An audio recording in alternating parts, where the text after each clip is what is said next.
janji Allah kepada orang yang berdoa. Makanya doa itu benar-benar senjata orang mukmin, melebihi senjata apapun yang dimiliki oleh seseorang. Paling dahsyat itu kalau punya doa.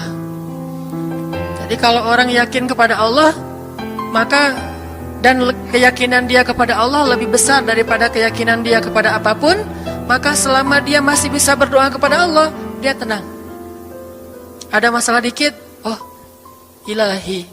Ada masalah dikit, Ilahi. Ada masalah dikit, Rabbi. Terus saja. Ada masalah sepele apapun, minta ke Allah. Ada masalah apapun, minta ke Allah. Dan kata Nabi, janganlah kalian menjadi lemah dalam berdoa, karena sesungguhnya tidak akan binasa seseorang selama dia masih berdoa kepada Allah. Itu hadis Nabi dari Aisyah. Janganlah kalian menjadi lemah dalam berdoa, artinya jadi pundung, jadi putus asa dalam berdoa, karena tidak akan binasa seseorang selama dia masih berdoa kepada Allah Subhanahu wa taala. Jadi kalau kita masih terus mengharap dan meminta kepada Allah, kita nggak akan binasa, kita nggak akan kalah, kita nggak akan rugi. Dan kata para ulama, segala sesuatu di dunia ini akan pergi dan tidak kembali. Ini clue penting nih, bisa dicatat. Segala sesuatu di dunia ini akan pergi dan tidak akan kembali kecuali doa. Dia pergi dan dia pasti akan kembali. Segala sesuatu kalau udah pergi di dunia ini nggak akan kembali lagi. Kalau pergi di sini maksudnya pergi kepada Allah. Tapi kalau doa pergi ke Allah, dia pasti akan balik lagi kepada yang meminta. Satu-satunya yang pergi ke Allah dan kembali di dunia ini hanyalah doa. Makanya ayat ini kalau kita kasih judul adalah janji Allah kepada hambanya yang berdoa. Allah berjanji, apa kata Allah? Inni qaribun. Aku itu dekat. Maksudnya gak mungkin aku gak dengar doa kalian. Begitu kita berdoa, kita pikir, Allah dengar gak ya? Jangan-jangan kok doa saya belum diijabah, kayaknya Allah gak dengar yang kemarin, saya harus keraskan lagi suara saya.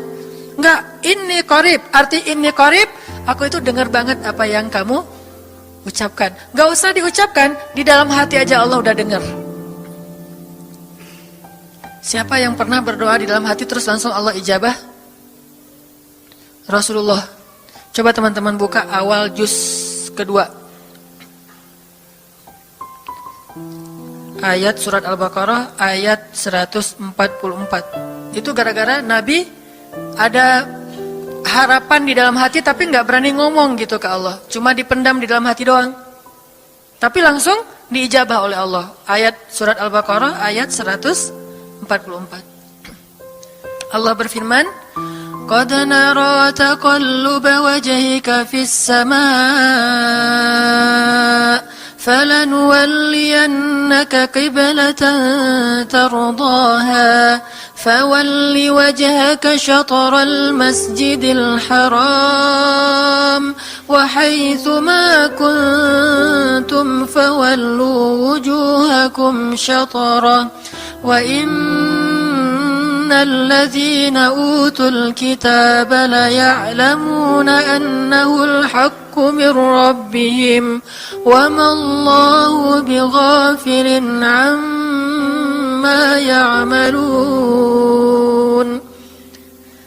Jadi ceritanya, orang Yahudi suka menghina kaum muslimin gara-gara orang Islam kalau sholat waktu itu masih menghadap ke Al-Aqsa, Palestina.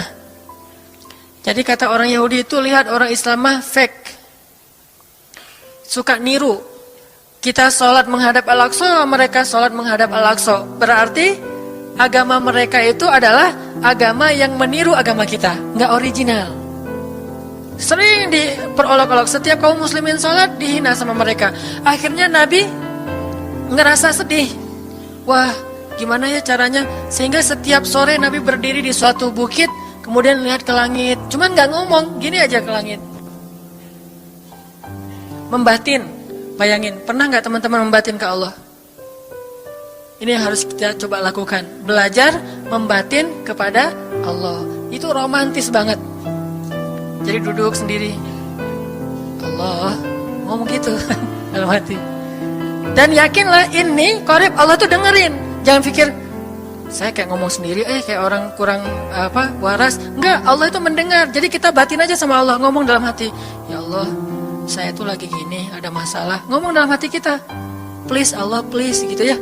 Nah, itu kalau kita membatin, inni qaribun wa asirru qaulakum awijharu bih innahu alimun bidzatis sudur. Jadi Nabi nggak enak mau ngomong, ya Allah tolong dong pindahin kiblat dari Masjidil Aqsa ke Masjidil Haram. Soalnya daripada dikata-katain melulu sama orang Yahudi, mau ngomong kayak gitu tuh nggak enak sama Allah. Malu Rasul ke Allah. Masa kiblat aja minta dipindahin. Akhirnya Nabi cuma ngelihat ke langit aja tiap hari. Udah selesai pulang. Besok lihat lagi ke langit. Turunlah ayat ini. Sesungguhnya kami telah melihat bagaimana kamu selalu menengadahkan wajahmu ke langit. Maka kami palingkan kiblat ke arah yang kamu sukai. Coba lihat. Turun wahyu untuk merespon doa Nabi yang bahkan belum diverbalkan. Belum diucapkan dengan kata-kata, tapi Allah udah ngerespon. Gimana caranya biar kita bisa kayak gitu? Lihat seorang cewek cantik, kayaknya kerudungnya solehah gitu ya. Kuliahnya di UIN misalnya. Atau di pesantren mana gitu. Ternyata pas kita tanya-tanya ke teman-teman kita, oh dia tuh lagi belajar Al-Quran di masjid. Sekarang lagi hijrah banget. Bahkan udah hafal juz amma, juz 30, Masya Allah. Terus dalam hati, aduh ini kayaknya cocok menjadi ibu bagi anak-anak saya. Wih. Tapi dalam hati kan gak berani ngomong nih. Tiba-tiba dapat berita, dia masih jomblo juga loh, belum ada apa-apa, gak ada ikatan sama siapa-siapa. Oh gitu, membatin lagi, ya Allah, bisa gak ya saya datang ke rumah dia. Tiba-tiba kita ngelewat, ketemu dia lagi benerin motor, lagi parkir motor depan rumah dia. Si Neng itu ternyata rumahnya di sini. Ternyata tetangga. Ada aja jalan tuh Allah mempertemukan. Allah tahu isi hati kita. Bisa nggak caranya sespontan itu? Gampang. Pengen sesuatu, Allah kasih. Padahal kita belum minta. Ini kan keajaiban doa nih. Cuman kita seringnya ngerasa udah minta berkali-kali kok nggak dikasih-kasih. Kita belajar sekarang. Rasul nggak usah minta pakai verbal, cuman membatin doang dalam hati, Allah udah ngasih. Pernah nggak teman-teman ngerasa kayak gitu? Ada kepengen sesuatu, tiba-tiba terwujud. Pernah kan? Tapi kepengennya yang baik-baik. Pengen misalnya, aduh, saya pengen banget umroh, cuman mau ngomong kayak gitu mah, saya mah orangnya kayaknya nggak mungkin bisa umroh kalau ngandalin harta. Orangnya nggak mampu, kerjanya juga pas-pasan, gimana mau umroh untuk makan aja susah. Tapi pengen banget dalam hati kita. Dan itu rindunya tuh rindu banget. Setiap kali ngelihat video atau tayangan di TV tentang umroh dan haji, menitikkan air mata. Saking kangennya ke Baitullah. Allah tahu itu dalam hati kita. Tiba-tiba ada jalan. Ada aja jalannya. Dan bisa dikasih sedekah, bisa juga hadiah, bisa juga door prize, bisa juga macam-macam. Pokoknya ada jalan aja, tiba-tiba bisa umroh. Dan saya sering banget membawa orang umroh. Di antara jamaah itu selalu ada 1 atau 2 orang yang umrohnya itu miracle, keajaiban dari Allah.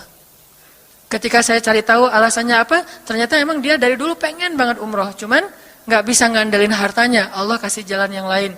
Bukankah Allah itu memampukan yang diundang, bukan mengundang yang mampu? Kan itu yang sering kita dengar kan? Allah tidak mengundang yang mampu, tetapi memampukan yang diundang. Kalau udah Allah undang, pasti mampu. Kalau Allah nggak ngundang, walaupun dia mampu nggak akan bisa. Jadi Allah bukan mengundang yang mampu, tetapi memampukan yang diundang. Sehingga kita kalau hati kita kayaknya pantas diundang, Allah undang tuh. Begitu juga dalam urusan rezeki.